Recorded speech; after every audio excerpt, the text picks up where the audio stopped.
Welcome to Catholic Answers Live, the program where you participate with your questions about apologetics and evangelization, including the most important theological, spiritual, moral, and social issues facing the world today. Call now with your question for today's guest. Toll free 1-888-31-TRUTH. That's 888-318-7884. Now, from San Diego, Catholic Answers Live. Hello and welcome to the Monday edition of Catholic Answers Live, very special Monday edition for you. We usually reserve open forum to Tuesdays and Thursdays, but we thought we'd do a little open forum to start today. This hour, Mark Brumley will be with us for open forum. Second hour, we're going to talk about roadblocks to the faith with Don Johnson, filmmaker and author and radio host. Don Johnson will be here to talk about roadblocks to the faith. Hey, can I say something about Don Johnson real quick? Yes, you can, Mark Brumley. Not the Miami Vice Don Johnson. No, the other Don Johnson, but right. This Don Johnson, he's working on a film project on Humanae Vitae with Ignatius Press, so say hi to him. Oh, yeah, we're reserving that conversation for when the movie comes out. Yes. But the movie's on. You know what? I didn't make the connection with Humanae Vitae. That's the 50th anniversary this year, so the movie will be out this year. It will be. Oh, coming soon to a theater near you. See how sharp I am, Mark?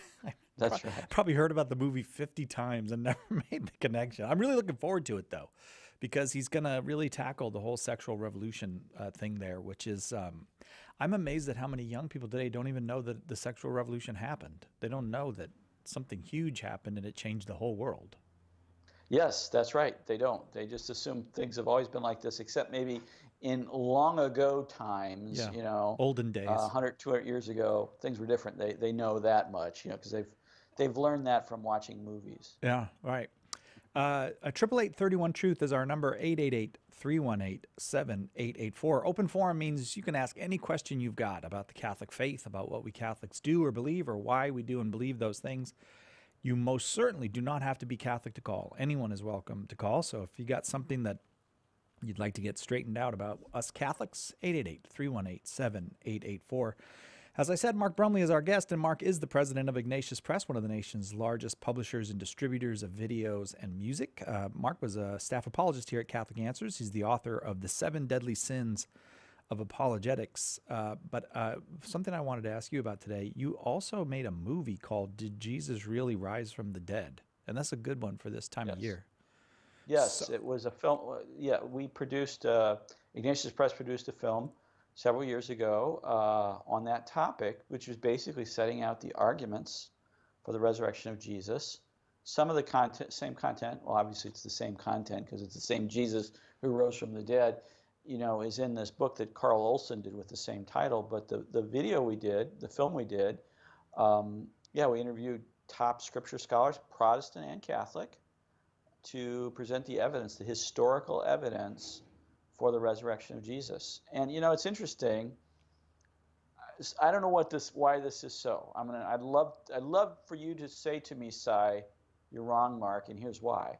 But my experience has been that for whatever reason, there's a lot more interest in the resurrection of Jesus, at least the apologetical case for the resurrection of Jesus, among Protestants and even among skeptics than there is among Catholics. And maybe it's because we Catholics just believe this, and but that's been my experience.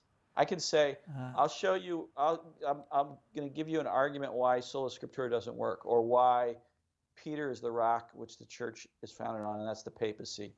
And Catholics will eat it up. They say, I want to give you an argument for the resurrection of Jesus. My experience has been there's not as much enthusiasm about it. I had never, well, I'm not going to say you're wrong, but I wouldn't have thought that, but it does make sense actually now that you say it. And among skeptics, it seems like, well, I guess in every way, a kind of a skeptical approach has become the vogue in recent years, social media and all that. So I just need to know though, do you answer the question, did Jesus rise from the dead? Like, does you come down with a yes on that? I'm hoping that it's Ignatius Press. Yeah, we came down with a yes. Oh, you did? Okay, good. Yeah, after extensive argumentation back and forth. All right. The film does a great job of presenting, here are the arguments, here are the alternate possibilities of what happened to Jesus. And then it shows how those alternative explanations don't work as well as explanation of the resurrection. Now, of course, do I think it's a slam, absolute, foolproof argument? No, because obviously, if it were that, I wouldn't have to have faith. Yeah. You know. Right. Right. But I think it does say, look, there's good, credible evidence to point to something extraordinary happening to Jesus, and something extraordinary happening as a result to his disciples who encountered him. And so how do we make sense of that? So it's a great film. I think this Easter, it would be a wonderful thing for parishes across the country to show that film. I think it would be wonderful for people to watch it on Formed. It's available on the digital platform Formed. Yeah. So and part of why in addition to just having your faith reinforced in Christ, this time of year you get next week I'm expecting it. Usually it comes really the TV news stories on some weird aspect of a possible, they found the I don't know, Jesus was a Martian. Yeah, right, exactly. That's it. And you'll see this stuff in mainstream media. One year it'll be Mary Magdalene and she was the wife of Jesus and everybody's got that. And another year it's a new, Gnostic 5th century gospel that proves something about, something. I don't know what that's about. I guess. Well, I think. Go ahead. I mean, people are interested in Jesus. Yeah. And the mainstream media knows, okay, there's interest in Jesus, and that interest takes on a couple different forms.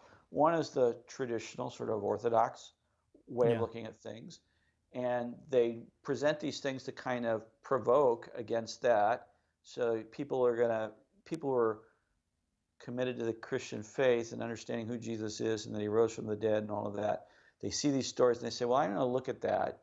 So they get those folks, and then the people that reject Christianity or who want to radically reinterpret it, they get them because those folks think, oh, well, maybe there's some arguments here, there's some evidence here that will cause me to think about this differently. And so I think that Jesus remains popular. These biblical topics related to Jesus remain popular, and they kind of try to get you coming and going. Mark Brumley is our guest. 888-31-TRUTH is our number. It's open forum today, so any question you've got is welcome. And lots of callers already. Mark, shall we try to get to one before the break here? Sure. Lou in Springfield, Illinois, you are on with Mark Brumley. Your question, please, Lou. Good evening. Thanks for taking my call. Happy to. My question is, I would like to get tattoos of the 5 sorrowful mysteries. Is that a sin? Oh, wow. One of my favorite questions. Are tattoos a sin? And I'm going to just say there are different views of this. There are some Catholics who are very strict in their interpretation of respect for the body, which is part of the 5th commandment. Not that tattoos are, the 5th commandment is you shall not kill. Not that tattoos are killing. But the 5th commandment more generally concerns respect for the human body and human life. And so they would say, tattoos are not appropriate, that this is marring or distorting the body that God has given us. Other people look at it differently. They see it as a kind of ornamentation. And so long as it's not, you don't have some kind of hypersensitivity to the process of receiving a tattoo, or so long as you don't receive tattoos to such a degree that it really does become overwhelmingly disfiguring, those folks say it's okay. So I'm just giving you the different perspectives. I don't think there is an established knockdown, drag out argument for or against, and I don't think the church has weighed in on this in a definitive way. But I'm happy to be corrected if somebody has a different view. Does that help you, Lou? Yes, it does. I just, I don't want to do something that's going to put my soul in jeopardy, and it wouldn't be anything distasteful, but I just want to make sure I'm doing right by the Catholic Church. And I appreciate and I think you answering my question. I think it'd be good for you to talk to your pastor about it. Okay. Well, all right. Okay, Lou. I like the I don't want to do anything to put my soul in jeopardy. I feel like that's a good plan for everything that you set out to do. That's like a baseline. Start there. Good start, Lou. We got to take a quick break. We'll be right back with more. Mark Brumley, the president of Ignatius Press, with us for an open forum. Any question that you have on the life, the faith, the history of the Catholic Church, they are all welcome. 888-318-7884 is the number. We'll be right back.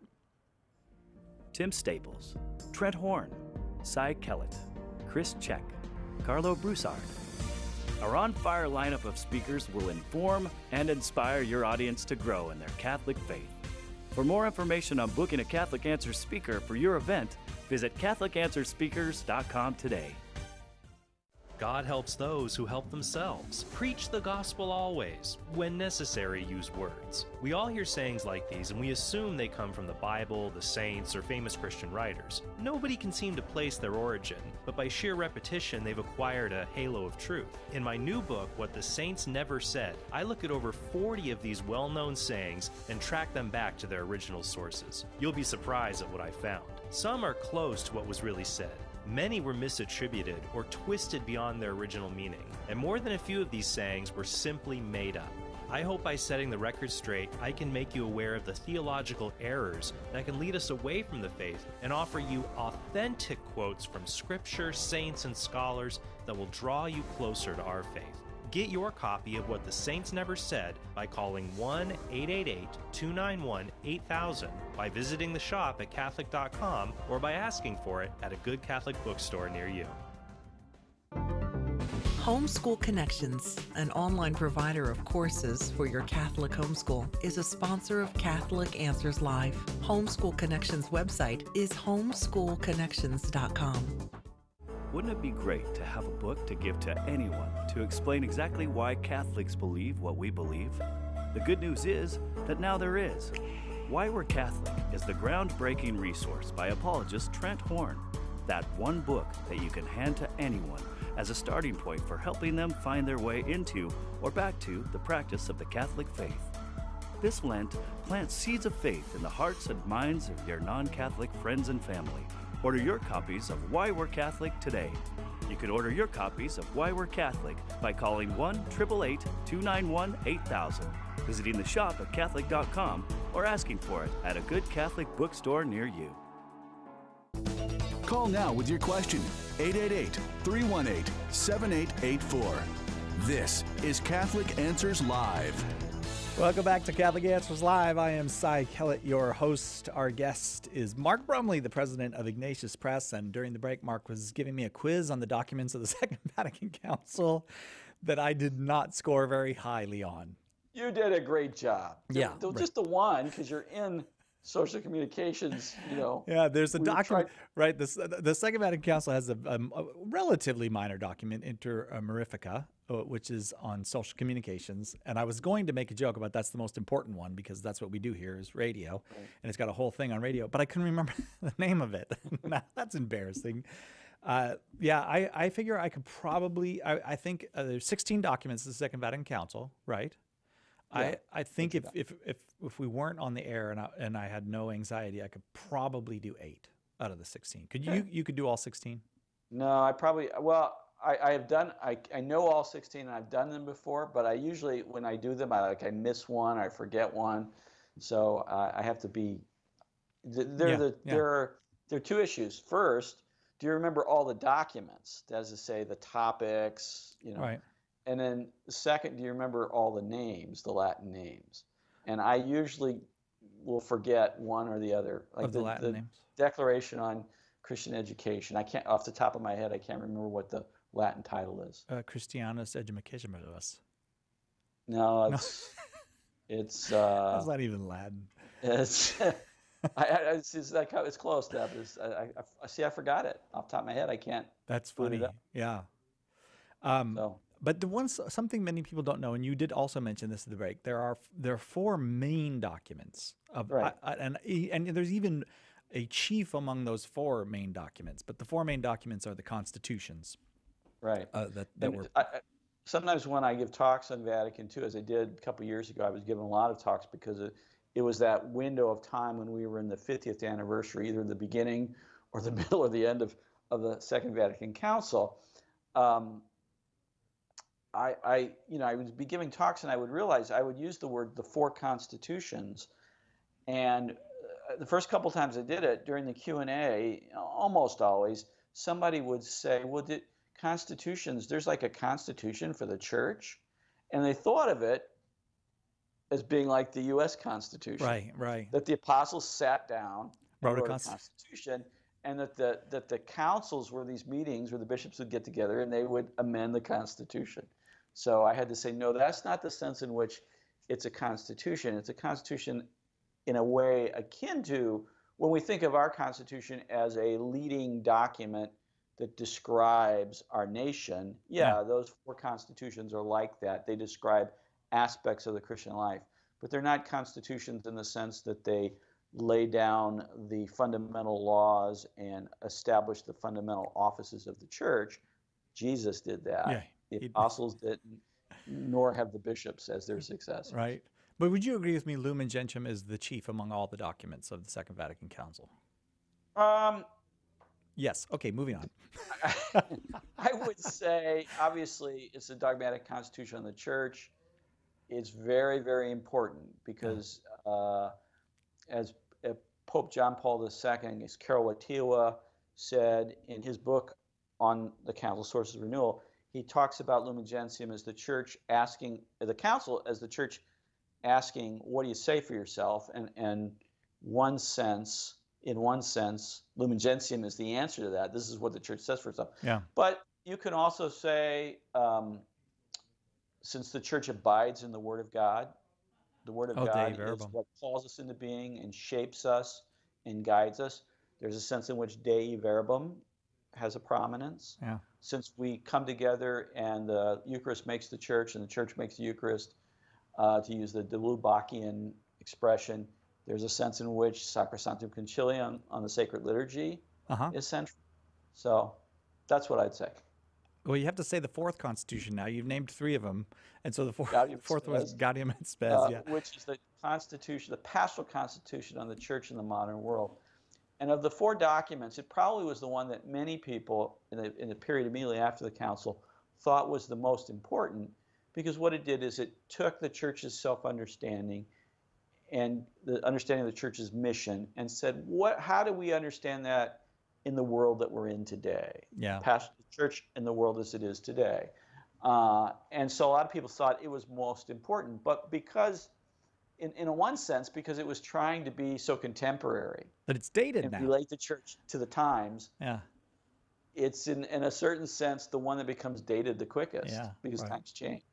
So well, all right, we're going to go back to calls. It's open forum here on Catholic Answers Live. Mark Brumley is our guest. But before we go back to calls, and I will do that presently, here's a book pitch for you. I think someone should do a commentary on just the first two chapters of Lumen Gentium, because those chapters are so rich in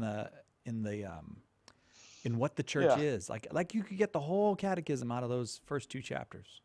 So you're talking about like a popular commentary, because there are a number of commentaries out there, but some more popular. That would be a good thing to do. All right, find someone, get it done. You're a publisher. You get working on that, Si. Okay, sure. Timothy. When will we have the manuscript? Any day now. Timothy in Kerrville, Texas, listening on 97.9. You are on with Mark Brumley. Timothy, your question. Yes, hello. I was just going to ask what Jesus' last words were, because I was reading the Gospels, and in Matthew, I believe he said, Eli, Eli, lama sabachthani. And then I think it's Mark or Luke, his last words were to the thief that was next to him on the cross about, today you'll be with me in paradise. And then I think in John, his last words were, it is finished. And I was just curious which one it was, and like, how do you distinguish which one's more credible, I guess? And that was it, the question. Okay. First thing we should understand, although you mentioned four Gospels, three of them are very similar. In fact, they're so similar they're called synoptic, meaning that they see things more or less from the same point of view. And that's Matthew, Mark, and Luke. John, the fourth Gospel, is somewhat different, significantly different from how it presents Jesus. The basic outline of Jesus' life and his teaching and the things that he says and does, that basic outline is the same, more or less, over all four Gospels. But the Gospels approach the same material sometimes from somewhat different perspectives or different points of emphasis. And of course, Matthew and Luke are the Gospels that have sort of Jesus's backstory, what we call the infancy narratives, the story of Jesus when he was young. And so they're different in that way. So with respect to the crucifixion, obviously all four gospel accounts have not only the resurrection of Jesus, but they have the crucifixion. How did Jesus rise from the dead? Well, he had to be killed first, and the crucifixion is the account of his death. There's a lot that's the same. If you look especially at Matthew, Mark, and Luke, you'll see that with respect to the account of Jesus' crucifixion, there's a lot that's the same. But again, they're going to emphasize different points. So you're going to have some differences when it comes to what Jesus said on the cross. Not that Luke denies that Jesus said the things that are in Mark, or Matthew rejects the things that are unique to Luke, but they have different points of emphasis. No gospel writer is giving us the exhaustive account, every single thing that was said and done by Jesus or anyone else in association with his crucifixion. No, as I say, no gospel account is giving us the exhaustive account of it. So they're selecting certain things to make certain points. Now the question is, what are Jesus' last words? Well, I want to make one point with respect to the caller. In Luke's gospel, what Jesus says, crying out, it says in Luke chapter 23, verse 46, it says, "Then Jesus, crying out with a loud voice, said, 'Father, into your hands I commit my spirit.' And having said this, he breathed his last." So Luke says those were the last words of Jesus. He does talk to the good thief on the cross, but what he says to the good thief don't constitute Jesus' last words. If you look in John's gospel, as the caller noted, Jesus does say it is finished at one point, or it is accomplished, or it's brought to completion. That's the idea. Now, is John saying that's the very, very, very last thing Jesus said? Not necessarily. So we would say among the many things that Jesus said on the cross, he certainly said, "Father, into your hands I commend my spirit." According to Luke, he says that and he passes away. He certainly said it is finished at some point. He uttered those words towards the end of his time on the cross. Interesting that Mark's account says only this. It says that in verse 37 of Mark 15, Jesus uttered a loud cry and breathed his last. We're not told what he says there. You'll remember in Luke says he also uttered a loud cry, but Luke tells us what was said. "Father, in your hands I commit my spirit." And then Matthew has the following. Matthew says, very simply, "And Jesus cried again with a loud voice and yielded up his spirit." So you see, Matthew doesn't tell us what he says, but his way of describing the words of Christ, very similar to what we see in Mark. The caller mentioned Jesus's quotation from Psalm 22 when he says, "Eli, Eli, lama sabachthani," or my God, why have you forsaken me?" Jesus is quoting the psalm there. And Matthew and Mark both indicate that Jesus quoted that psalm. And then they say that they don't go into any detail or give us much description of what else the Lord said on the cross, except that at the very end of his life, he utters a loud cry and passes away. And as you say in Luke, he spells that out. Notice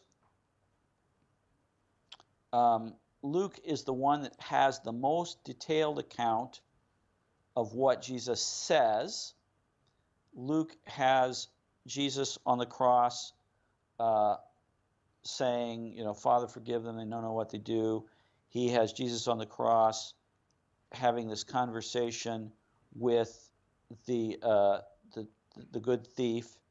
He has that comment I quoted, Father, into your hands I commit my spirit.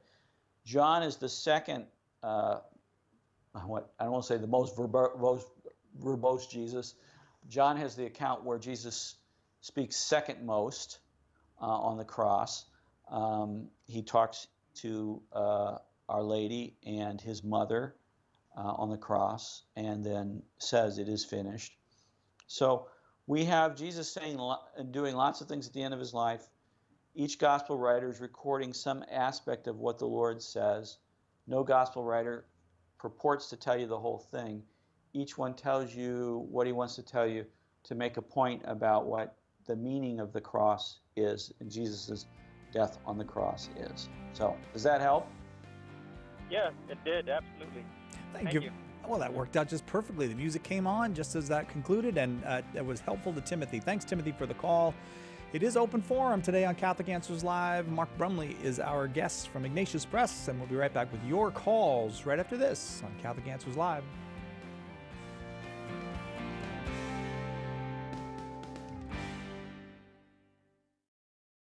Catch Catholic Answers Live anytime at Catholic.com. Open Line Tuesday with Father Wade Meneses. The Catechism is very clear in Numbers 1033, 1035, and 1037 that it takes only one mortal sin to have one go to hell by their own doing. God sends no one to hell. Open Line with Father Wade Meneses, Tuesday afternoon, 3 Eastern on EWTN Radio. 50 years ago, Blessed Pope Paul VI released his encyclical Humanae Vitae, reaffirming the Catholic Church's condemnation of contraception. Catholic Answers magazine is marking the anniversary with a very special issue delving deep into what is arguably one of the Church's most controversial documents in modern times. Want to be sure to get your copy? Subscribe right now to the best Catholic apologetics magazine anywhere by calling 818-487-2011 or by going to CatholicAnswersMagazine.com. Don't miss out on what will be a virtual handbook on the most important aspects of Paul VI's profound and prophetic document. Don't wait another moment to subscribe. Call 818-487-2011 or go to the shop at Catholic.com right now to get subscriptions for yourself and those you love. Share the faith. Defend the faith. Catholic Answers magazine from Catholic Answers, the most trusted name in Catholic apologetics. Looking for an on-fire Catholic speaker for your event?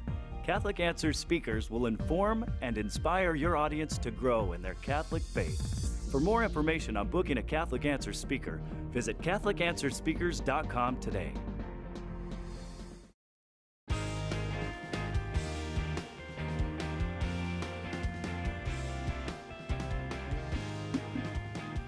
Welcome back to Catholic Answers Live, open forum. Any question you have on the life, the faith, the history of the Catholic Church is welcome. And our guest is Mark Brumley, president of Ignatius Press. 888-318-7884 is our number. If you prefer the spelled version, 888-31-TRUTH. And we were speaking a while ago about the 50th anniversary of Humanae Vitae, the kind of prophetic and also crisis-inducing encyclical from Blessed Pope Paul VI in 1968. And we have a great, wonderful issue coming out of Catholic Answers magazine in May and June. We'd love you to get it. It's one you want to keep around. You know, it's that kind of thing with all kinds of really profound writing on Humanae Vitae. So you just go to CatholicAnswersMagazine.com, subscribe. You get $10 to $20 off the normal subscription price right now. And if you're subscribing now, then you're definitely going to get the May-June issue, which is entirely devoted, the whole issue, to the history and the context and the meaning of Humanae Vitae. Certainly, 1968 was a crisis year, and Humanae Vitae, for the whole world probably, and Humanae Vitae, often, I guess we could say the reception of it was less successful than would have been desired, in large part because the world, and certainly the world of family and marriage and sexuality and all that, was in turmoil at the moment that it came out. Let us go now to Eileen in Toms River, New Jersey. Eileen, you are on with Mark Brumley. Your question, please, Eileen. Oh, okay. Hi. My question is, why and when was the sixth precept of the church removed from publication? The sixth precept of the church. Hold on a second here. Let me pull down my copy of the Catechism of the Catholic Church here. Mark's getting it. Yep, there we go. I don't happen to remember what the sixth precept of the church is off the top of my head here. Do you remember it, Eileen? Yeah, you shall marry according to the precepts and rules of the church. Oh, okay. Well, let me make a somewhat unpopular observation about the precepts of the church. The precepts of the church are a summary of duties or responsibilities that the church wants to emphasize at a particular time and place, but that doesn't mean there can't be additional ways of formulating what are the precepts of the church. So with respect to the requirement to observe the laws of the church regarding marriage, that is still in force. It may not be numbered among the things called the precepts of the church. I don't know why that was altered, but Catholics are still obliged to follow the teaching of the church as regards marriage. That has not changed. Correct. But I was just curious as to why and when it was removed. It seems in this day and age that the last one I would have removed, from people's consciousness. Yeah, I'm not sure. I can't answer that question. I'll look into it, though, see what I can find out. Okay, Eileen? Well, okay, thanks a lot. Yeah, thanks. Oh, we don't get stumpers that often. But that's that's not something that you're, that's to the top of mind at all times. So, why that was altered, I'm not sure. Okay. Let's go to Steve in Lubbock, Texas at listening on Our Lady of Victory Radio. Steve, you are on with Mark Brumley. Your question, please. Hi there. So I'm a college student, and one of the things I've noticed among friends and people my age is a lot of people that struggle with anxiety and depression. A little bit earlier when I tuned in, you guys were talking about the sexual revolution and kind of the culture shift and how a lot of the young people don't know about that. Is there any connection with, or can you explain to me the connection between maybe young people struggling with these things and then how the culture has changed? Good question. I think there is a connection. I think, first of all, human beings have a remarkable amount of flexibility. But that remarkable amount of flexibility, or we might say adaptability, is not infinite. So there's certain things that you can do and become accustomed to. Your culture can foster and promote bad habits or bad practices, and human adaptability will allow within a range, a fixed range, some ability to change and adapt and even to survive and to some degree thrive with those changes. But it's not infinite. Human nature remains the same. And when you take something like human sexuality, which is very core to our being as human beings, and you begin messing around with it, and you begin encouraging a culture or way of life where there's sexual promiscuity, where there is going from sexual relationship to sexual relationship to sexual relationship, that begins to take its toll. It takes its toll in the form of physical ailment. People get sexually transmitted diseases. It takes a toll in the form of psychological ailment. You become, you go from one attachment, deep attachment, to another deep attachment, to another deep attachment. It's going to have an effect on you, how you enter into relationships, your ability to maintain relationships, and so on. And then, of course, it has a profound spiritual impact on the person. If that person is at all open to the spiritual, at all open to God or a relationship with God, and there's some sense that I'm misusing my sexuality, even if it's only implicit and unconscious, it begins to take its toll. It's not surprising that people experience depression or confusion, disorientation, inability to remain in a relationship or remain committed in an exclusive relationship. It's what we would expect from the fact that we're made in the image and likeness of God and called to relate to one another as men and women in very specific ways. Mary Eberstadt wrote a book which I recommend to people who want to try to understand the sexual revolution and its impact on our society. It's called Adam and Eve After the Pill. The pill is the birth control pill, which was very important to the sexual revolution and all the problems that came from that. Adam and Eve After the Pill. She reflects on how the pill has changed how women perceive their bodies and how men perceive women's bodies. If you want a story, a sort of the inside account of how this sexual revolution was sold to women, I recommend a book by a woman named Sue Ellen Browder called Subverted.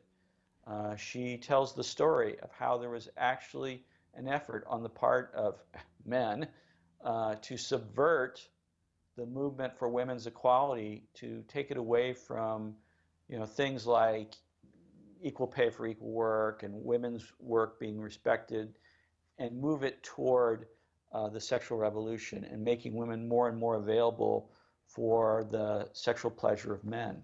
So that's a long answer to your question, but I definitely think there's a connection between what we see in the sexual revolution and the depression and emotional, social, spiritual, moral issues that plague so many people today. Steve, your response. I have no response. That answers very well. Thank you very much. Great. Glad we could help. Steve, thanks very much for that call. Let's go to John in Bethesda, Maryland, listening to EWTN on Sirius Satellite Radio. John, your question for Mark Brumley. Yeah, I'm confused about how good works have a bearing on my salvation. I'm 59 years old, and I'm still confused about how to get to heaven. I saw a video by Jimmy Akin on your site, and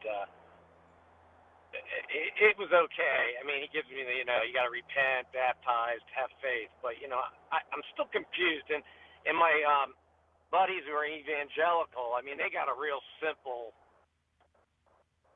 answer to how to get to heaven. You just faith alone. And it seems like all the good works just are building up treasures in heaven. And I was kidding to your guy who took me on the call, like, if that's the case, I'm okay being in the Motel 6 part of heaven, and they can be in the Ritz-Carlton part of heaven, right? So, I mean, I just don't know how it works.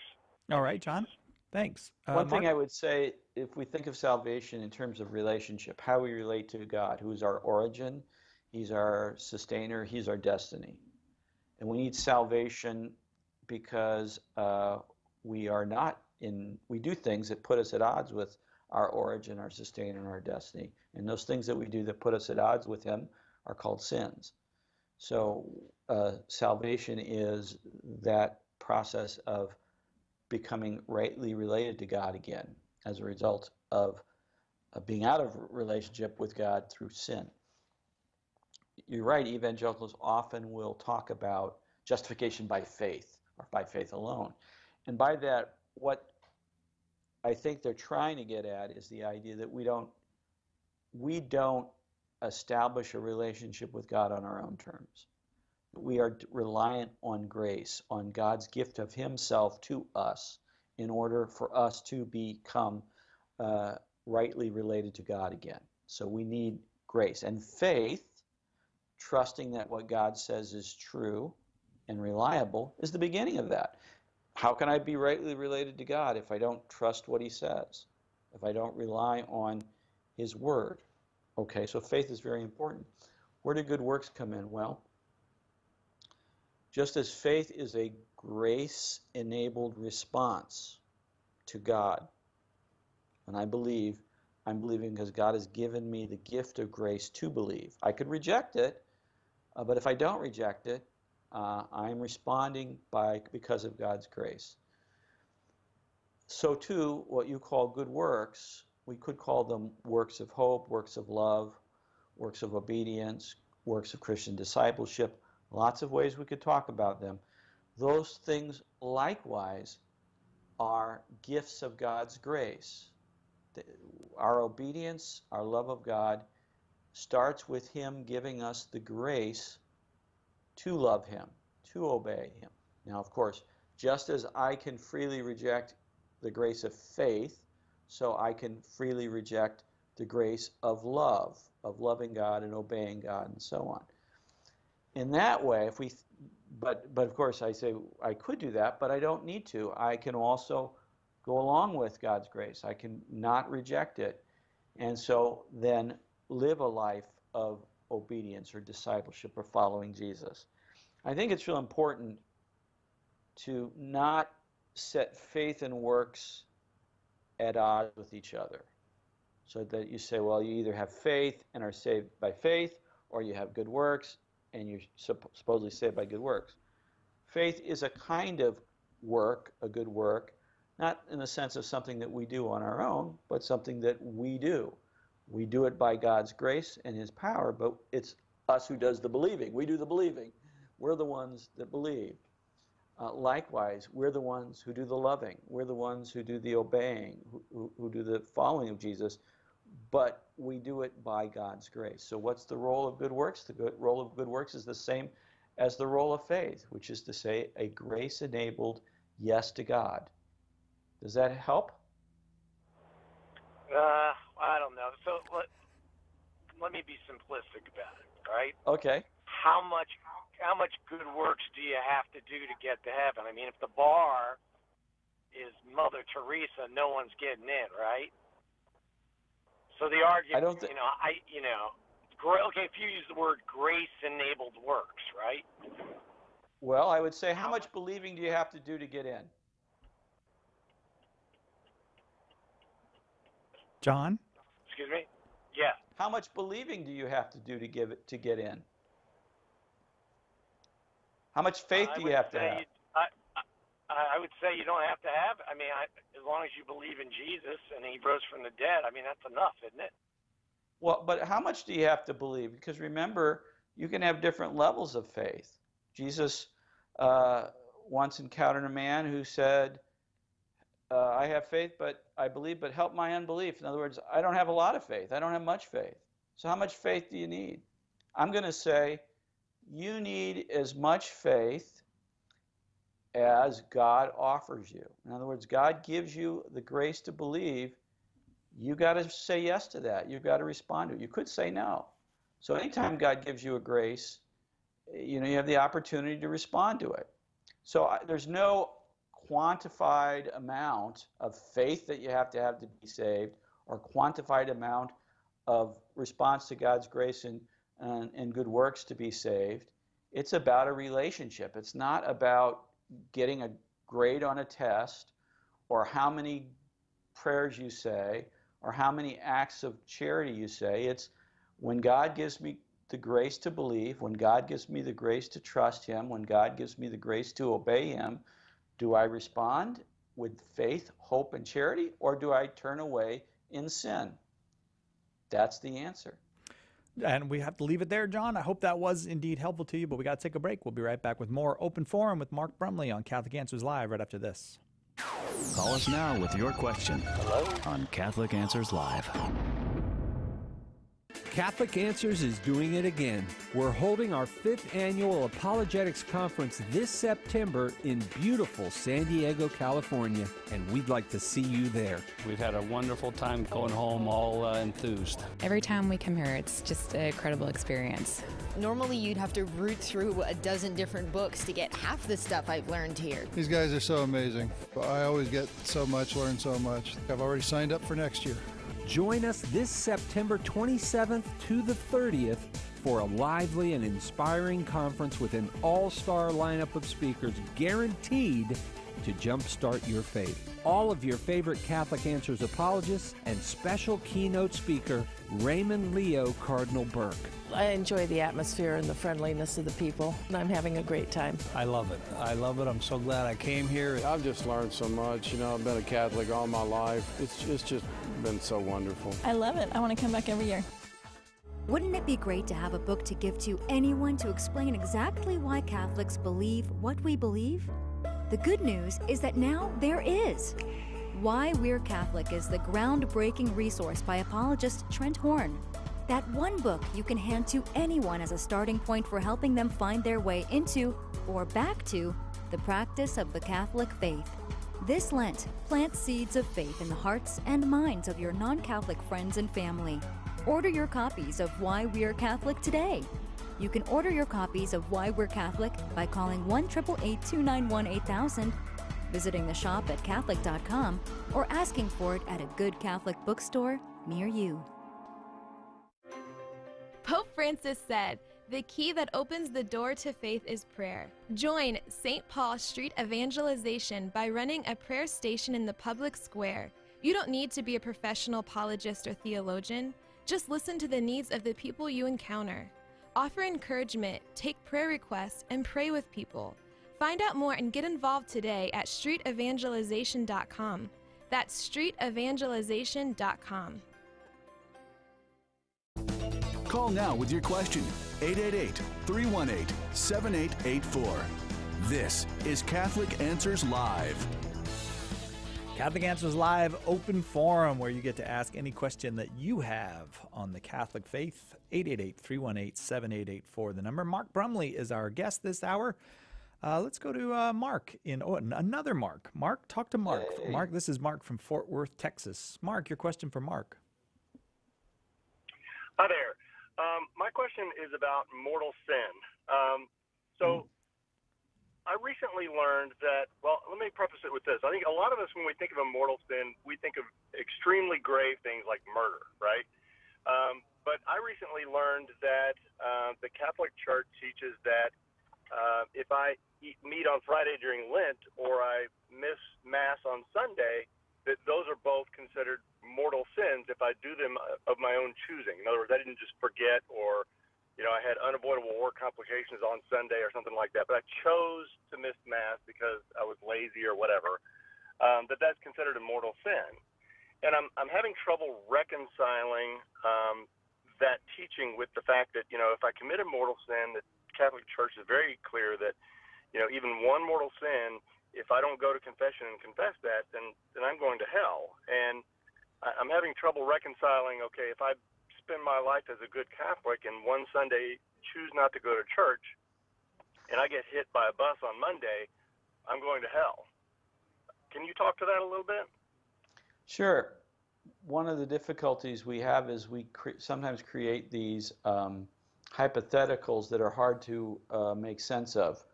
What you described, the good Catholic who, has been good all of his life, and then just one Sunday out of the blue, he decides he's going to commit a mortal sin, and then God decides, now I'm going to run you over with a Mack truck at this point, and then I'm going to disregard everything about your relationship with me up till this one point.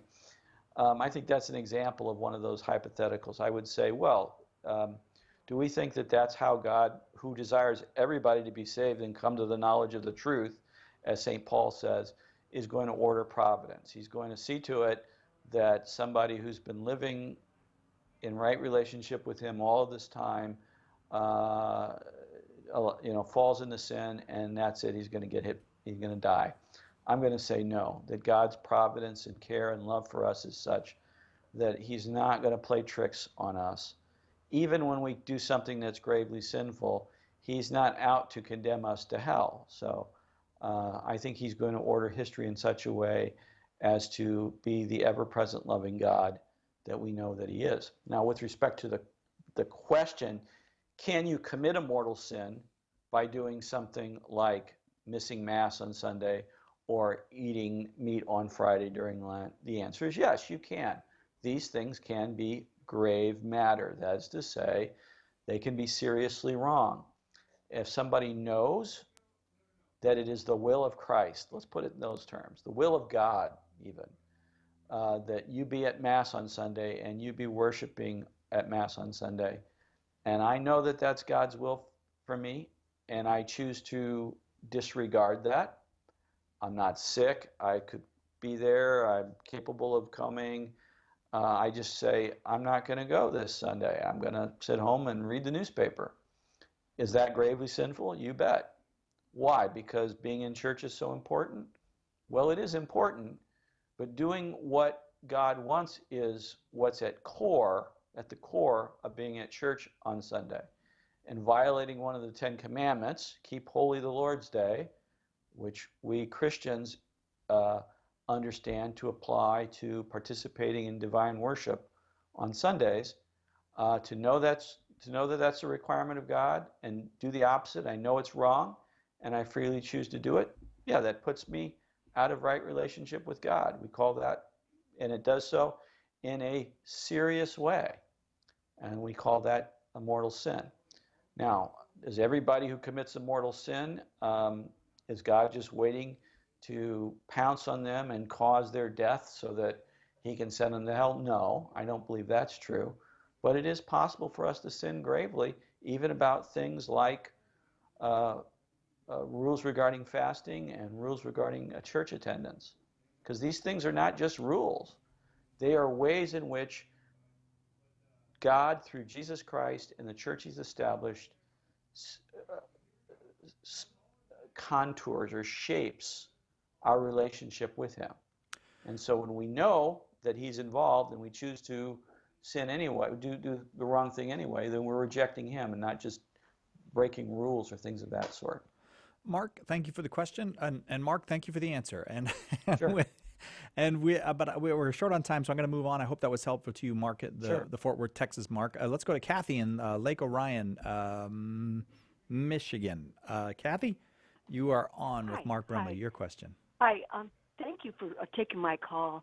My question is, or my statement, first of all, is it seems like the idea of karma and reincarnation is becoming trendy or popular among many people. What is the best way to explain to someone that these beliefs are untrue, to either evangelize them or bring them back to faith? You got about 2 minutes too, Mark.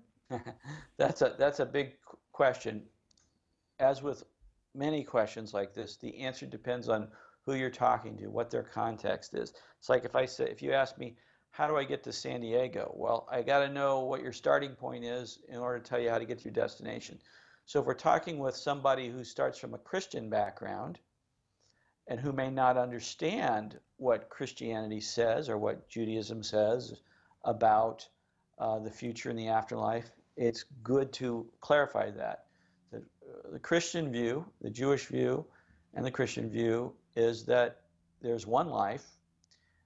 It's a gift from God, and during this life we respond to God and we establish our eternal relationship with God on the basis of how we respond to him now. As Hebrews says, it's appointed to man to live and die once, and then after that comes judgment.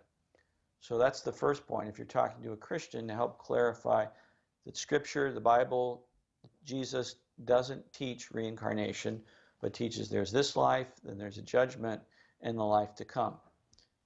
That's the first point. The second point, if you're talking to someone who's not a Christian, doesn't really operate from a Christian background, you might ask the question, why do you think reincarnation is true? What makes you think there is such a thing as reincarnation? And usually the answer is either a religious source, some other religious tradition, or sort of a popular culture. This is an idea that's been circulated in popular culture.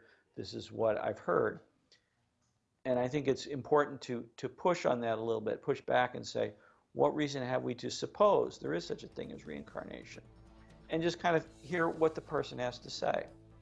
I think there's probably an argument that we might call a philosophical argument that has to do with the nature of the human person. But before you get to that, you kind of have to have some sense that the person you're talking to has a philosophical background. Kathy, thank you very, very much for that call. You can hear the music, so that means we are at the top of the hour. I was going to ask Kathy what kind of person she was talking about, but we got to go. Yeah, right. But you gave her where you got to start where they are. Mark Brumley, president of Ignatius Press, thank you so much for coming in and doing open forum with us to start our Monday off. Thank you, Cy. God bless you. You too, Mark. Thank you very much. Coming up next hour, Don Johnson will be here. Not the actor, but the filmmaker. We're going to talk a bit about. Oh, wait, we'll be right back after this on Catholic Answers Live.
Welcome to Catholic Answers Live, the program where you participate with your questions about apologetics and evangelization, including the most important theological, spiritual, moral, and social issues facing the world today. Call now with your question for today's guest. Toll free 1-888-31-TRUTH. That's 888-318-7884. Now, from San Diego, Catholic Answers Live. Welcome back to our Great Big Monday show here on Catholic Answers Live. Thanks for everybody who stopped by and said hello at the Los Angeles Religious Ed Conference on Friday, and thanks especially to EWTN, Tom Price, and all the people there at the radio department of EWTN Global Catholic Radio Network who allowed us to come in and use their booth to broadcast this show. So many nice people came by, and it was just a real pleasure to be there. This hour, we talk about roadblocks to the faith. It seems so hard these days for so many to embrace the Christian faith, especially to embrace it fully and without reservation. And certainly part of that is that the culture is throwing up roadblocks to faith, whether those roadblocks are intellectual, emotional, or spiritual.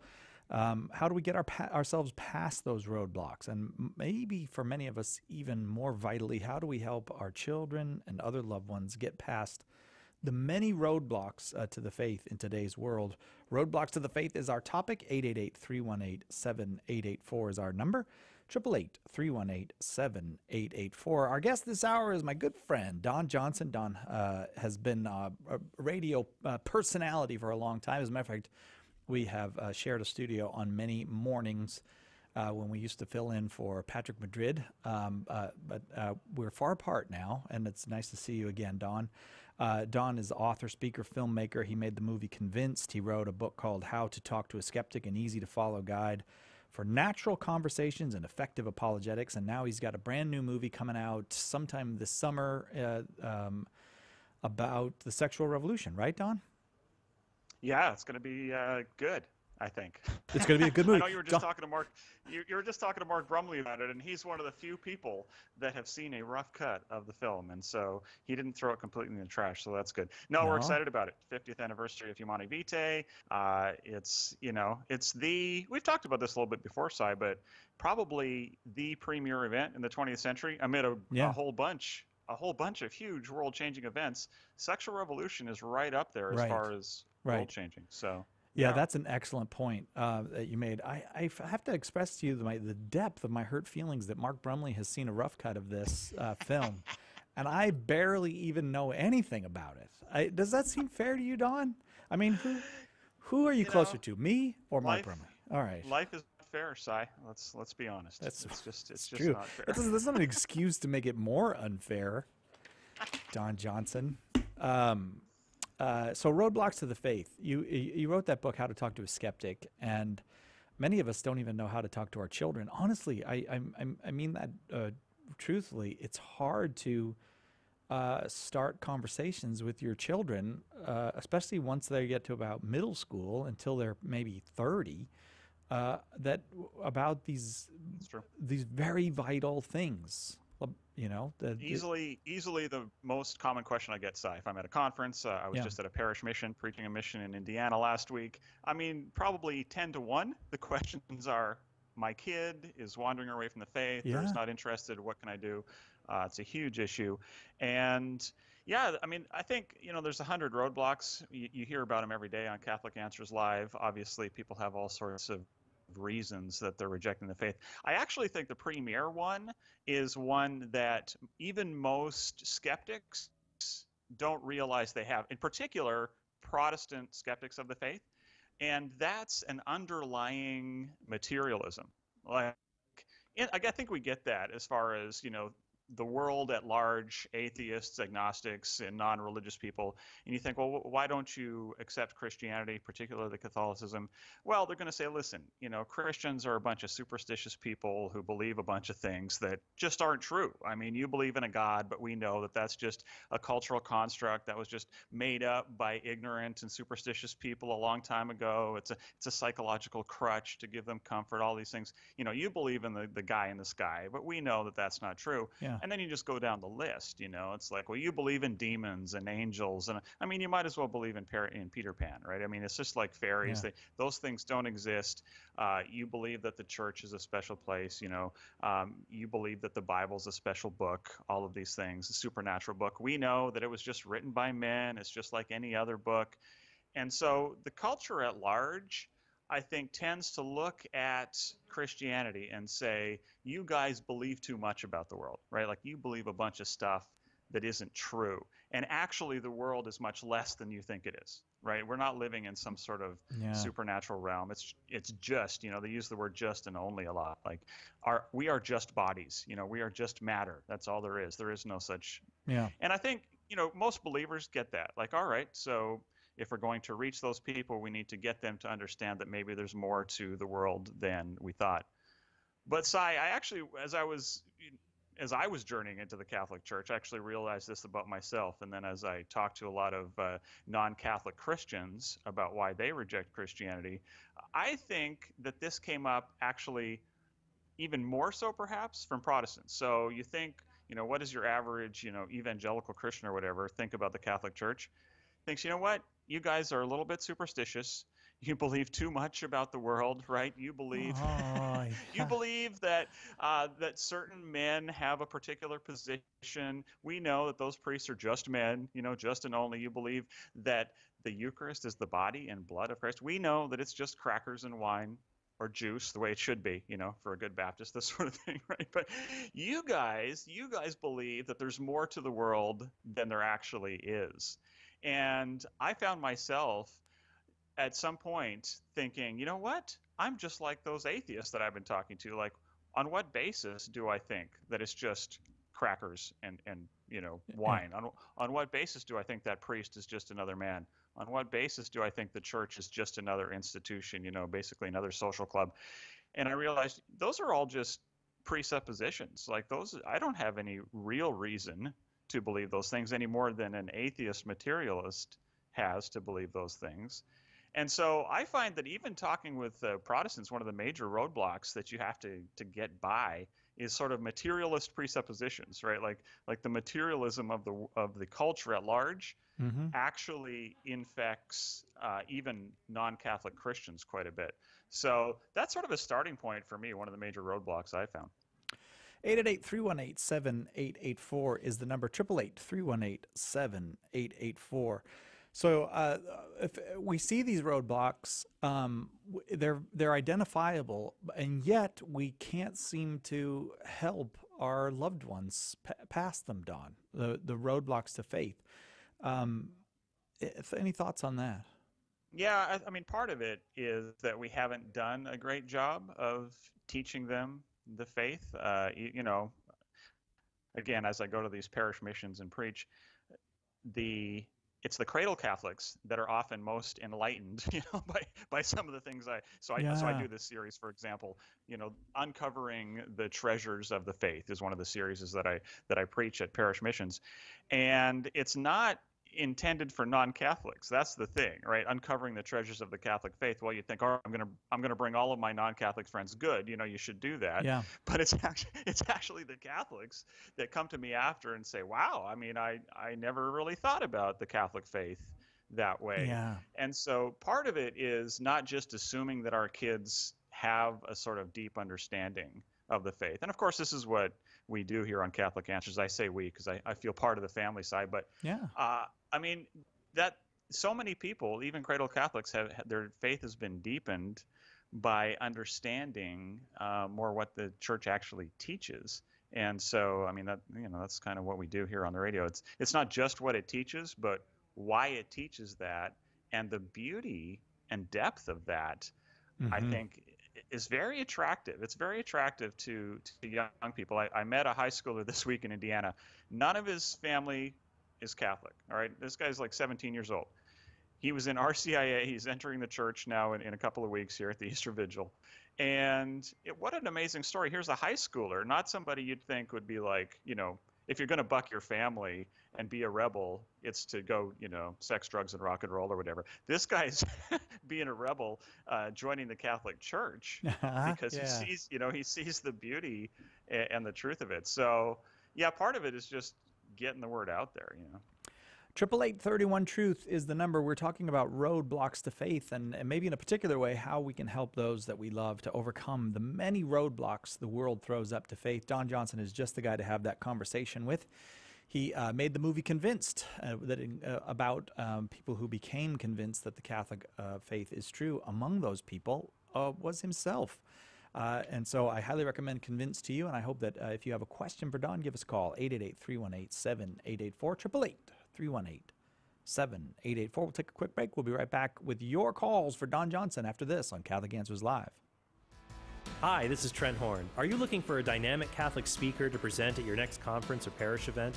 Well, we've got a whole host of speakers who are eager to share the truth of the Catholic faith in your community. Go to CatholicAnswersSpeakers.com to get all the information you need to make your event the talk of the town. That's CatholicAnswersSpeakers.com.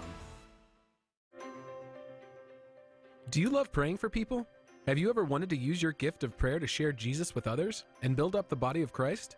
Start a public prayer station with St. Paul Street Evangelization. Listen to people's needs, pray with them, or invite them to meet you at church. St. Paul Street Evangelization can help you get started. Find out how at streetevangelization.com. That's streetevangelization.com.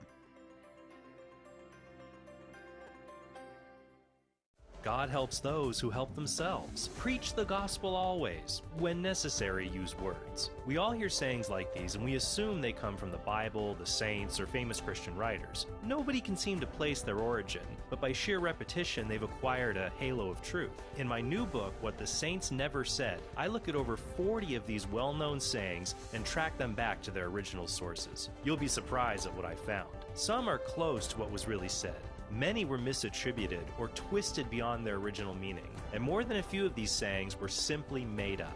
I hope by setting the record straight, I can make you aware of the theological errors that can lead us away from the faith and offer you authentic quotes from Scripture, saints, and scholars that will draw you closer to our faith. Get your copy of What the Saints Never Said by calling 1-888-291-8000, by visiting the shop at Catholic.com, or by asking for it at a good Catholic bookstore near you. Do you enjoy tedious lectures full of facts you'll never use? We didn't think so. That's why we're launching the Council of Trent, Trent Horn's engaging new podcast. Every week, you'll get lively lessons in Catholic teaching, as well as a new conversation roadmap that will help you share your Catholic faith with anyone, anytime, anywhere. Visit TrentHornPodcast.com now to find out how you can subscribe to this exciting new podcast.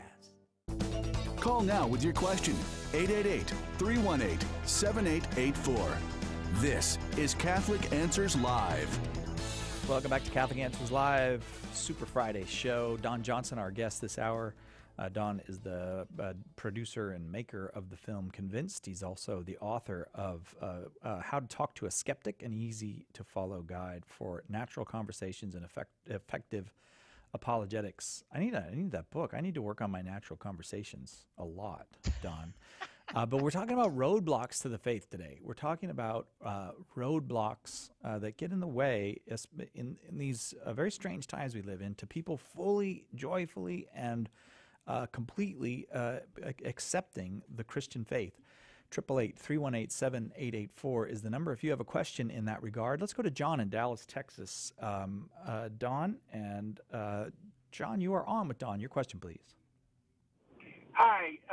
I have a question. I have two sons, two older sons. They're in the 20s who've fallen away from the faith, which is a big drag for their mother and I. But one of my sons, his argument for falling away from his Catholic faith was, if you have 50 priests and you put them in a room and you ask them a question, you'll get 50 different answers. And I mean, it's the kind of thing where, I read Catholic Answers magazine, I listen to Catholic Answers radio, and there's lots of times when you hear situations in which priests are giving differing advice to people. Oh, it's okay that I don't elevate the host during Mass. Oh, it's okay you're divorced and remarried. That's fine to go to communion. I mean, so that was his argument. I was just curious as to what your thoughts were on that. Sure, yeah, good question. And, a half-decent argument. It sounds actually more like an objection to Protestantism. I ran into a lot of that talking with converts from Protestantism, right? That there is no ultimate authority. You go to 50 different churches. Not only are you going to get 50 different answers from pastors, but here's one of the differences. At 50 different Protestant churches, you're likely to get 50 different doctrinal statements. That's not the case with the Catholic Church. And so a couple of points on this. One, what question is he asking the priests, right? I mean, there are certain questions that, yes, we have all sorts of different opinions on. The church has not spoken authoritatively. I think actually Mark in the last hour in answering the question about tattoos, as far as I know, there isn't an authoritative answer from the church on tattoos. And so he said, you know what? Hey, people have different opinions on this, and you're just consider it closely in your own situation. There's plenty, like you said, there's plenty of questions like that, right? What cereal do the priests like? This sort of thing. Yes, you'll get different answers.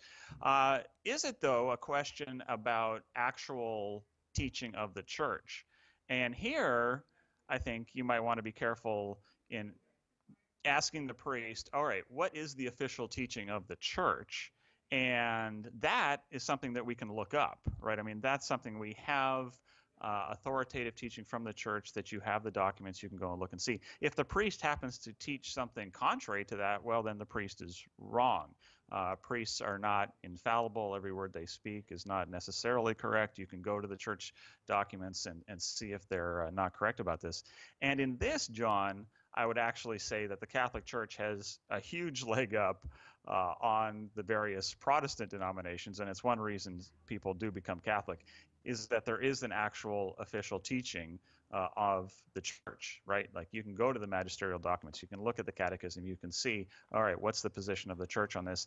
And frankly, regardless of what any Catholic happens to say, because there is a lot of Catholics, frankly, that either don't know the teaching or say the wrong thing, we do have that authoritative teaching, something that Protestant churches do not ultimately. And so I get his objection, but his objection doesn't, I don't think, actually stand in relation to the official authoritative, not only teaching, but claim of the Catholic Church.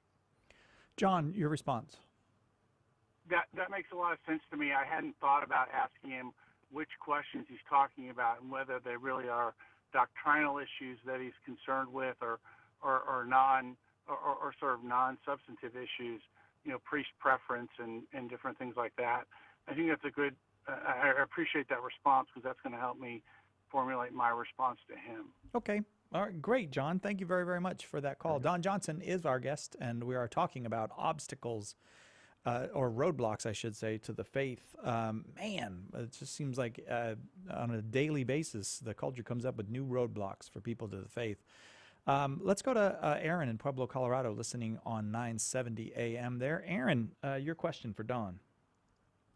Hello, Don. Thank you guys for taking my call. Don, what you said, well, to set a stage, I am one of your non-Catholic Christian brethren. I am one of those grape juice and cracker Baptists, unfortunately. But what you had to say earlier really reverberated with me about the real presence of Christ in the Eucharist and the materialism. That's a really good take. Something I've thought similarly to is, why we react in such a way. Is it a result of the Reformation and the Renaissance that causes us to see things materially? And I've done a lot of research, a lot of reading on the Eucharist. I know it's been the standard of faith for the entirety of Christian history, the majority of Christian history, and that I am on the wrong side. I am at odds with my historic Christian faith. But I don't know what it is to keep me from just simply believing. That last obstacle, I don't know what it is. I was wondering if you could help me figure it out. Yeah, I'm not sure that I can, Aaron, because often when you get down to that one thing, and I've heard actually that again and again, that there's that one, and you sort of just have to take the step and maybe go with it and see what happens. But you know what? Let me just share my story with you a little bit and see if that helps.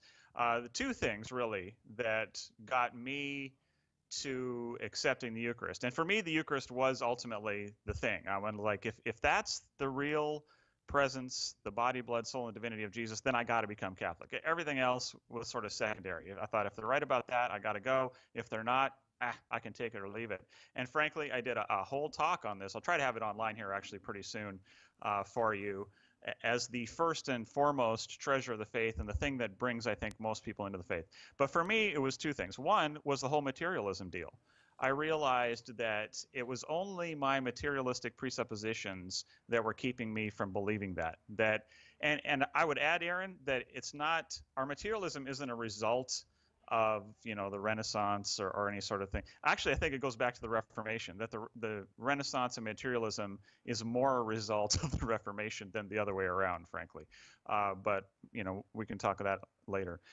The second thing, and this was the bigger one for me, was understanding the Exodus story. So I was, you know, a Bible guy. I loved preaching through the Bible. The Exodus was like a huge turning point for me when I preached through that whole book. And I realized that, you know, the Exodus, of course, is the story of redemption, right? It's really the story of reality, that we are slaves to sin and to Satan in the same way that the Israelites were slaves to Pharaoh, and that we need to go out under the blood of the Lamb and through the waters of baptism, which is the Red Sea, and across the wilderness to the promised land, which is heaven. I mean, the whole thing is redemption, right? Redemptive history. And when I realized that in that Exodus story, Jesus, as the bread of life and the lamb and the water from the rock, shows up very clearly in that story, right? So, of course, he's the Passover lamb. I think even, you know, Baptists were going to get that, right? But what did you have to do to the Passover lamb? Not just put that blood over the door, but actually eat the lamb. That was actually a bigger part of the Passover than putting the blood over. Very clear and extensive directions about how to eat that lamb for your sustenance. And then after they did that, in order to get across the wilderness, it wasn't a, you know, once saved, always saved kind of thing. It wasn't like show up at the Red Sea and then God just gives you your passport or your card and I'll see you in the promised land. He's like, no, you got to wander. I'm going to form and shape you. And to get you across the wilderness, here's what I'm going to provide you: the manna from heaven and the water from the rock. And Paul in Corinthians, especially in Hebrews, the writer of Hebrews, very clear that those things are Jesus. And what did you have to do with those things? Every day you had to partake of the manna and drink of that water, or you were not going to get across the wilderness. And I combined that with my materialism, and I thought, yeah, that makes total sense. And the Jews certainly did not understand that in an abstract way, right? When they celebrated the Passover and when they thought back to the wilderness wanderings, they were partaking. Like you enter into a Passover celebration. You don't just remember it. And when I thought, okay, what happens at the Eucharist? It's not just a remembrance thing. It's not just a psychological sort of, you know, object lesson. You enter into the very sacrifice of Jesus, and he's your sustenance.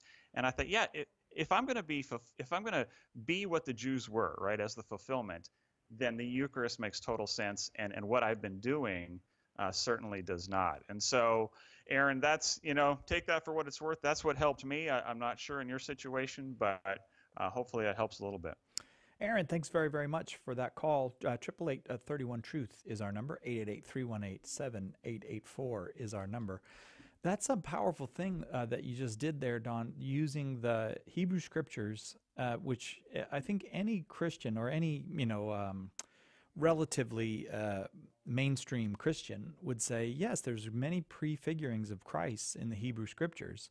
But then you look at it and say, okay, then how does it prefigure Christ? And the lamb, like you said, isn't just killed, but eaten. And God is the one who feeds us. And that the proper way to understand the fulfillment of that is that he feeds us himself. Yeah, he doesn't, you know, you look back at the Jewish Scriptures, and as an evangelical, I would look back and say, oh, those Jews had to do everything very physically. You know, it was a very sort of sacramental worldview, right? I mean, they didn't just think about killing the lamb. You actually had to get the blood on your fingers and they didn't just look back and think of these things. It wasn't an abstract thing. Right. They were physically doing all this stuff. And I thought, when did God change? You know, when did God not become sacramental? When did he actually not start feeding us physically? Yeah. It never happened, Cy. It never happened. I mean, right. to think that way is to really undermine the whole incarnation, I think. Like, did Jesus come as a human person or not? Did he have a body that was killed or not? I mean, to start getting too ethereal and too abstract and take away the physicalness of it, I think is a huge problem within the non-Catholic world. Yeah. When you think of Jesus, like so many physical touch, or you think of how, in a way, to us, how gross it is the way he heals the blind man by spitting on the ground and making mud and putting it on his eyes and all that. These physical things are not just add-ons or pointers. They're part of how God does his business. Yeah, totally. That was a huge revelation for me when I realized that it was really a worldview thing ultimately that was keeping me from the church. Don Johnson is our guest. Look for his movie coming out this summer that Mark Brumley has seen the rough cut of, but I have not seen the rough cut of. I'm not complaining so much as just whining about that. But I do think what an important year it was 50 years ago, 1968. And what an important year it is now to remember what happened and continue to keep formulating films, movies, books that give a fully Catholic response to the sexual revolution. We'll be right back with more Roadblocks to the Faith with Don Johnson after this on Catholic Answers Live. We're here for you. Give us a call today on Catholic Answers Live. We struggle with sin. We're distracted in prayer. We find it hard to be loving and easy to be selfish. Thankfully, the Church has given us Lent, the perfect time for reform, of reconversion to God and His will for us. The saints of the Counter-Reformation faced greater obstacles than these, yet they each found the grace to persevere during a tumultuous time in the Church. How can we do the same? Reform yourself is a good place to start. We all need to reform our souls. This Lent, let the saints who reformed the Church show you how. Order your copy of Reform Yourself today by calling 1-888-291-8000, visiting the shop at Catholic.com, or asking for it at a good Catholic bookstore near you. Can you trust the basis of the Christian faith? The Christian faith is under constant attack today in numerous ways, but the attack that does the most damage is the one that asks a deceptively simple question. What if your faith is based on a myth? The skeptics come with arguments to cast doubt in numerous ways, often attacking the reliability of the New Testament and the Gospels. And the sad news is that most people don't know how to answer these charges. The good news is that there are answers to each and every one of them, good, solid answers. That's why Catholic Answers Studios has just released Jimmy Akin's new DVD, The Dawn of Christian History. With his characteristic wit and passion as a master storyteller, Jimmy takes you through an exciting detective story that reveals how history supports the Christian faith. Order your copy of The Dawn of Christian History today by calling 1-888-291-8000, visiting the shop at Catholic.com, or asking for it at a good Catholic bookstore near you. Johnette Benkovic. Did you know that I had been away from the Catholic faith for 10 years? I credit my grandmother's rosary for bringing me back home to our Holy Catholic Church. She had 13 grandchildren and prayed a rosary each day for each one of us. That's 13 rosaries a day. I know that it was Grandma's rosary that tilled the soil of my hardened heart to eventually bring me back to our Lord Jesus Christ, the one who is the way, the truth, and the life. Women of Grace with Johnette Benkovic, Monday through Saturday at 11 a.m. Eastern on EWTN Radio.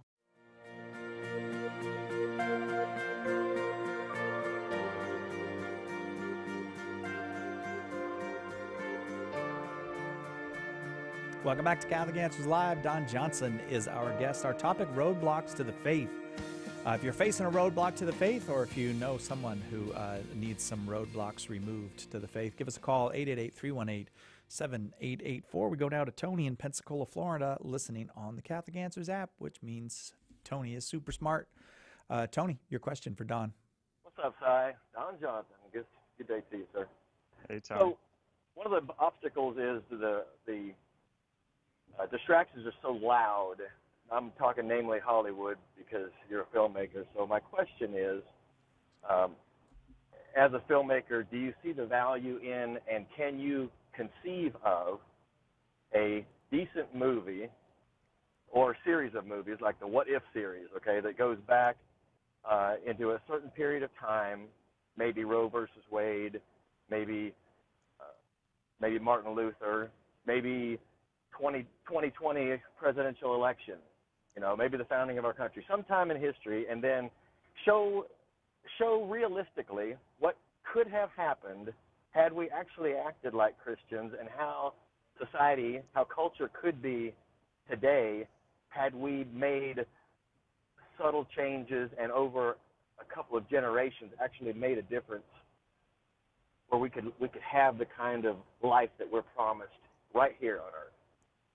People might not believe it, but at least they could see it. Can you make it, Don? That's the question. Can you make that movie? Well, I don't know if we have. I don't think we have a movie where you have a completely Christian culture, right? Because then it would probably strike us as a bit of a boring movie, because to make an exciting movie, you need some conflict, you need some sin, you need some problems to overcome, and this, you're talking about basically an unfallen world. Having said that, though, I actually think that a lot of the movies, and a lot of Hollywood movies that don't claim to be Christian, I mean, they show what Christian culture would look like, in the sense that the hero, at least in a good movie, is often the one that lives self-sacrificially for the good of another, right? Like, that's generally what heroes do, at least classically in film, is that they give of themselves. It's always at the end, they're going to give up their life so the rest of the people can live. I mean, it's the people that act like Jesus that are living out the true Christian life in any movie. And generally, most good movies are sort of the Christian story, right? You've got a bad person representing evil and Satan, a dragon or whatever, and then you've got the good people, the hero who sacrifices himself for good. And so, yeah, the more people you have in a movie that sacrifice for the good of others, and essentially what all I'm saying there is love, right? That's love. It's not the emotion. It's sacrificing for the good of another. The clearer of a Christian movie you have. To your point about, as Christians in the culture, what does that look like? I mean, Tony, we need more people who are giving of themselves for the good of others, and less people who are carrying a Christian mantle yet hating, and they're so angry, and they're just mean, nasty people, yet doing it in the name of Christianity or the church or even Jesus sometimes. I mean, it's disgusting. So in that sense, I'm with you. We got a lot of issues in our culture, and a large number of them are caused by people carrying a Christian mantle and then not loving other people. So that would be my thing. Let's have more love. What the world needs is love, Si. And then I remember, wait, who was it that said that? What? No, it was that song. There was a song in the 60s. The What Dixie the world Chicks? leaves now is love, sweet love. Now I can't remember who that was that did that. It wasn't Marvin Hamlish. All right. Well, anyway, Tony, thanks very much for that call. So I guess the answer is no. Don's not good enough to make a movie about that. Is that what that? I'm just summing up, Don. Okay, so I'll put in a quick plug, since I don't ask permission to do this, Si. So my new movie we've been talking about, it's called Unprotected. Unprotectedfilm.com. Please go watch the trailer and support it if you would like to see it reach more and more people. But it is a love story. I mean, ultimately, it's the story of the sexual revolution. But as you know, all good stories have 3 acts, Si. And if the first one is the trouble, and the second one is a failed attempt to fix the trouble, basically, I'll give you a little spoiler here. The start of the sexual revolution was a bunch of women who longed for something more in their lives. They tried to find it in sex and careers and not family, and it failed.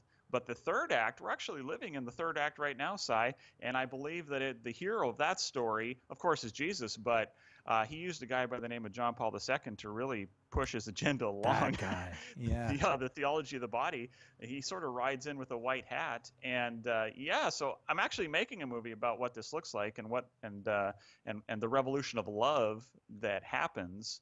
And so the other answer to your question, Tony, is yes. I'm making that movie right now. Come watch it when it comes out in July. How do you like that, Si? Do you see that was nice. Yeah, you're supposed to ask permission before you plug stuff like that, and so my hand was on the mute button the whole time. None of that went out. Okay. That was all muted, every bit of it. Cody in Houston, Texas, you are on with Don Johnson. Your question, please. Hi, how you doing today? Good, thank you. I am actually calling because I am a convert to the faith. I converted when in my 20s. I've been a Catholic for about 15 years. I grew up in a very non-Catholic, anti-Catholic family. My dad came out of the Christian Science, Mary Baker Eddy movement. My older brother went very deep into Reform Presbyterianism, very Calvinist-based, tulip, 5 points, everything. And in my family, we've had huge arguments. And, I like to say that I was loving and kind about all of it, but I argued and fought and screamed and, went through all of it. And over the years, I've grown very developed in understanding Catholicism and the teachings and the dogmas. But when it comes to that family relationship, it's really broken at this point. I mean, it's to the point I can't even talk to my dad or my brothers or without it leading to these fights. And how do you approach someone, especially in the sense of with my dad with Mary Baker Eddy? He very much believes that our physical reality only exists because of sin. It was something that she taught in her works, and he believes it very much. And that when we feel physical ailment and we get sick, it's because of our sin.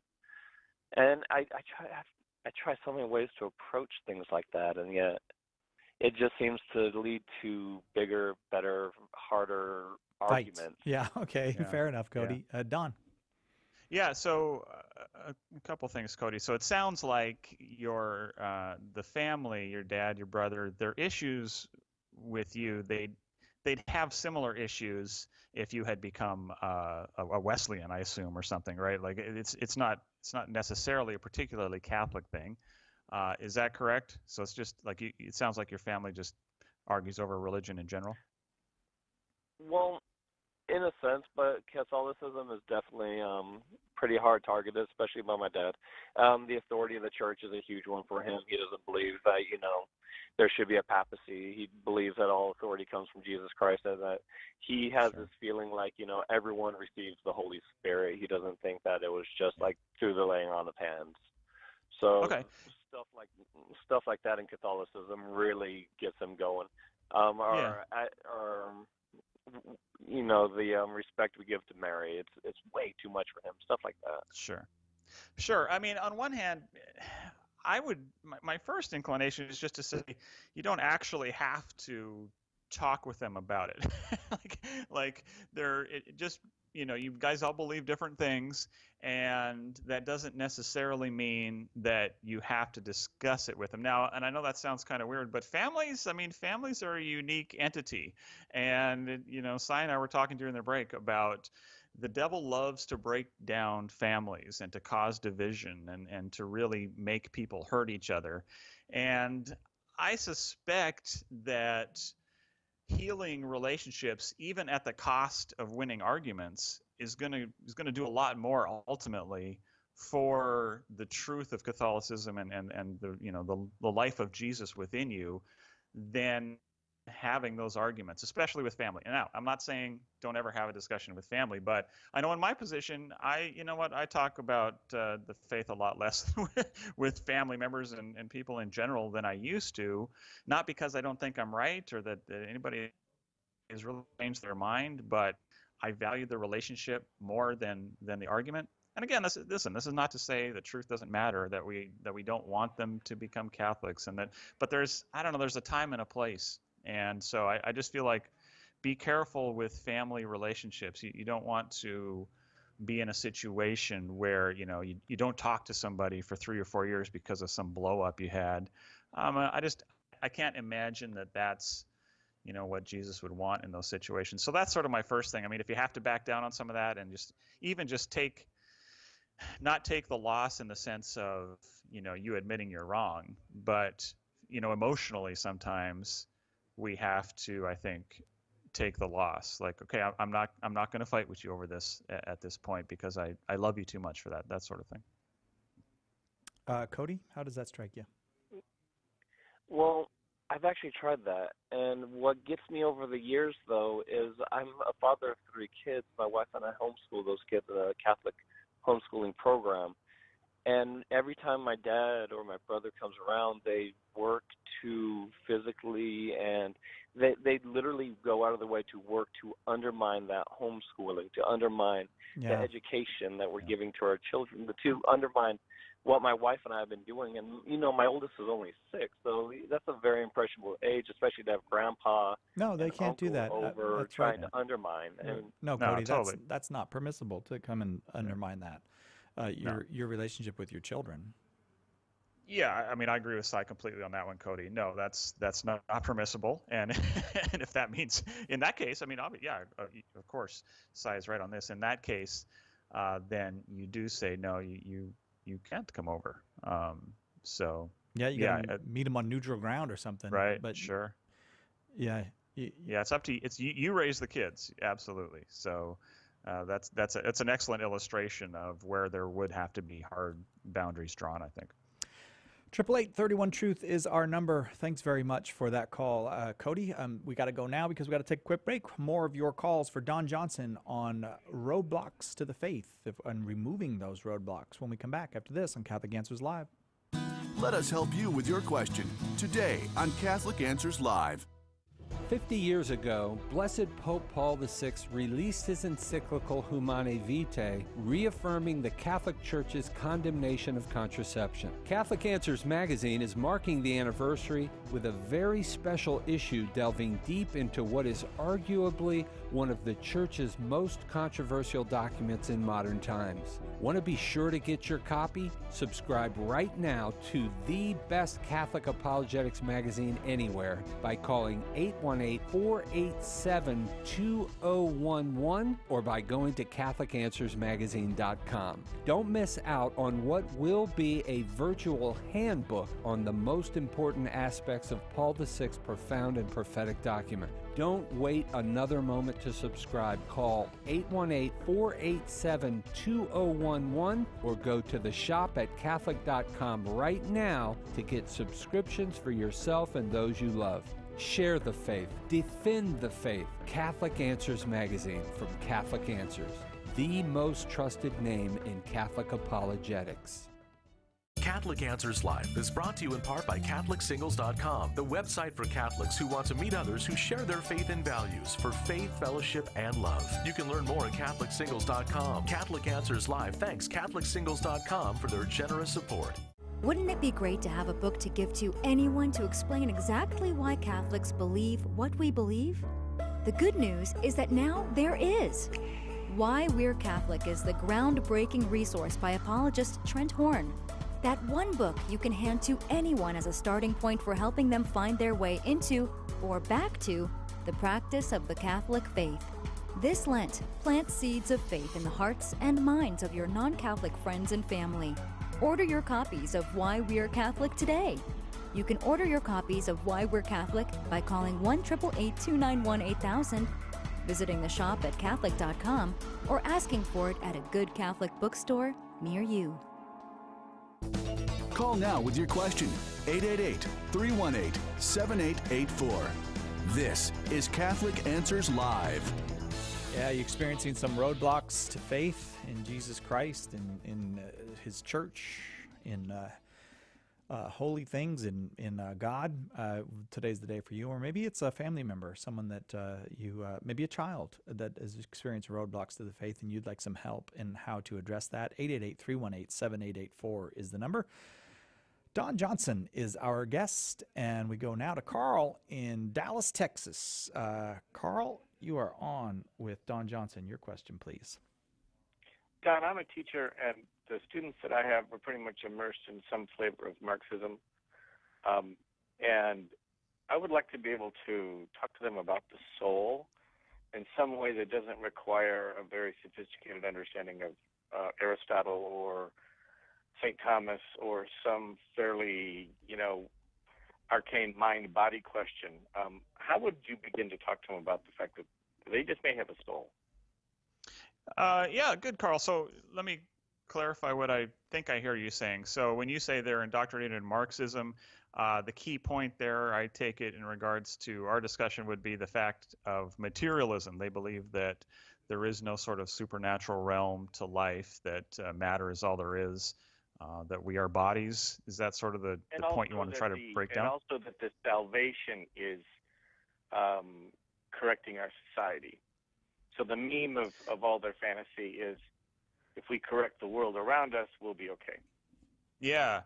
Yeah. So here's what I would do, Carl. I'd really focus on the idea of matter is all there is, and just help them to think through that basic claim, because there's a lot of ramifications that go with that, none of which they will ultimately either be able to admit to or want to admit to. And it ultimately undermines even their efforts to correct the world. So just stick with me here. Let me walk you through this. So the idea that matter is all there is, that everything is particles, that, you know, in the beginning, whatever happened there, the particles bounced among each other, and you had a chain reaction, and that chain reaction continued and continued and continued, and continues today with everything you see. So everything that you see, touch, think about, all of those things can be reduced to a chemical chain reaction, a physical chain reaction that started whenever it started, right? And if that's the case, then certain things flow from that, right? One of which is that we don't really, let me put it this way, that we live in ways that aren't actually true, that we're wrong about a bunch of things. For instance, free will, right? Like, it seems like we make decisions every day, and that we have the ability to choose between two options. But ultimately, if we do live in a closed system where matter is all there is and everything's the long, cause and effect chain, we don't actually have free will. We are just biological mechanisms responding to whatever happened before, which was a response all the way down the line, right? So you may have thought you ate Cheerios instead of cornflakes this morning. You actually didn't. And indeed, there's actually no you there. Because what are you? You're just an illusion yourself. This whole idea of selfhood is an illusion, because ultimately you're just matter, and everything's just matter, and it's all just banging together. And so all that sort of stuff is an illusion. Now, things that go with that, things like love are an illusion, because love requires free will. Things like morality are an illusion within that worldview. There is no such thing as good and evil. Like, what would be good and what would be evil? Pleasure, pain, but really, I mean, what's the difference between those two things if it's just a closed system of cause and effect and a chain reaction? And so what we have in that system is basically just a bunch of particles banging around each other. No such thing as love, no such thing as free will, no such thing as morality. I would then ask them, what do you mean by making the world better? And what makes you think that you can do it? Because you is an illusion. Like, I would go down that road, Carl. Like, just start to undermine the very basis of all the things that they are, trying to achieve in their life, and say, does that really make sense? Like, is that really where the evidence points? Like, do we really think that things like love and morality and all these things are an illusion? If that's the case, okay, but don't then come to me and tell me you're going to make the world a better place. What I would suggest, and this is what C.S. Lewis did in a lot of his work, obviously, is he starts with the premise that, you know what, morality is a real thing. And if morality is a real thing, then, and he goes down the line, but then materialism is false, right? We've even got atheistic philosophers. The name escapes me right now, but maybe oh no, we don't have another break. All right, bring it up. Atheistic philosophers are undermining materialism these days for this very reason, that it simply doesn't account for things like morality and self and love and all of these things, consciousness. And so I would just take the very, doctrines, if you will, of Marxism, especially the materialism, and say, if this is true, there's certain ramifications, and those ramifications they're not supported by evidence. Therefore, I think materialism is true. So a little bit of a roundabout way to go, but that's generally how I go. Carl, I'd really like to hear what you think about that. I really like the attack on the person, because I think you're taking something that has a great emotional value to them, which is their personhood and great. It's kind of at the core, it's kind of the ground of their being is their personhood, and so to take that away, I think is a valuable way to start. I like it. All right, I think one of those philosophers you were thinking about there, Don, might be Thomas Nagel, who wrote... That's exactly who I was talking about. Yeah, Mind and Cosmos. Right. He's most famous for writing that essay in the 70s, What Is It Like to Be a Bat? which is just a magnificent philosophical essay. But Mind and Cosmos in 2012, he just demolishes this idea that materialism, as it's currently understood, could explain consciousness. And he's an atheist. Yeah, he's an atheist. That's the thing. But he says materialism simply cannot account for our experience, and so we must find a different worldview. And I mean, he's not, like you said, he's no Christian, right? He's not even a religious believer at all. Right. But he understands that materialism can't stand, and so that's. I mean, I think we do that. It's sort of like I started out the program side talking about the materialism of a lot of Protestant believers, that it actually seeps into Protestant thinking a lot. The reductionist, it's a very reductionistic worldview, right? Yeah. Materialism. Everything is just and only. You think that you're a person, but you're just basically a machine. You're just the result of blind, meaningless chain reaction that goes back forever. And the just and only is not, the evidence doesn't support that. And so undermining a person's worldview, and in fact, if you look at why people convert, often it's because their current worldview gets undermined. Not necessarily by other people, not necessarily by an something apologist. happens, right? Yeah, like I have a child, Jennifer Fulwiler is a great example of this in her story. She says, I had a baby. Here she was, this hardcore atheist, very material minded, right? Not in the money sense, but in matter's all there is. She held her baby for the first time and says, you know what? First of all, I do not believe this is another blob of matter. I simply do not buy that.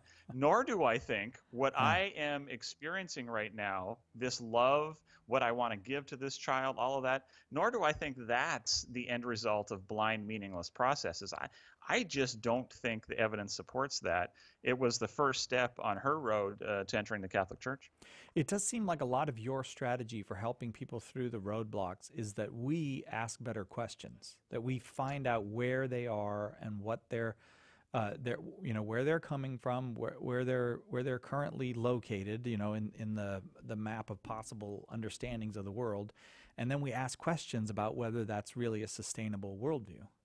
That's exactly step number one. In fact, I think we do a couple of things. One, we start talking to people who don't actually exist, right? Like we make a bunch of assumptions about that person, right, and start addressing that. I assume if you're an anti-Catholic, you're this, when it's really they don't hold any of those beliefs, right? So that we do, take that sort of wrong step at the beginning. And then we end up speaking past each other to the extent that we never really communicate at all. Like, you have to figure out where a person is, or you can't start even the journey, I don't think. Let's see if we can get a real quick question in before.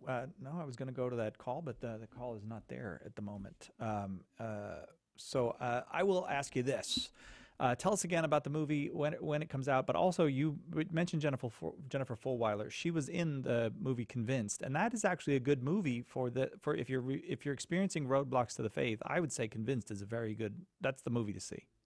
Oh, I totally agree. And I just got an email yesterday from a lady. I'm not sure where she was from, but she sent me this nice email because she's entering the church here at the Easter Vigil in 2 weeks now, less than 2 weeks now, right? And she said, here's how I saw it. He said, Dawn, I saw you on the journey home, of course, on EWTN, and you talked about this movie Convinced. And so I went and I purchased the movie and watched it, convincedmovie.com, by the way. And she says, I was so fascinated that I watched it again. I took notes. And then I went and purchased several of the books from the people that were in the movie.